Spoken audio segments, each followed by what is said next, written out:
Hello and welcome to the third section in this course. In this section, we will going to take 1. Linear regression with multiple variables. 2. Problem statement.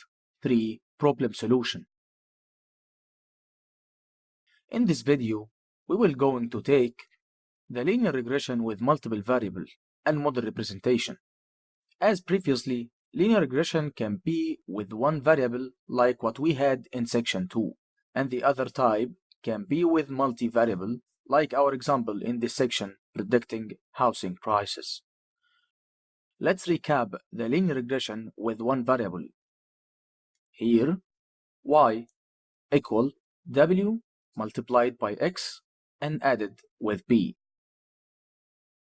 We said that the x is the feature. But what if we have a multiple feature?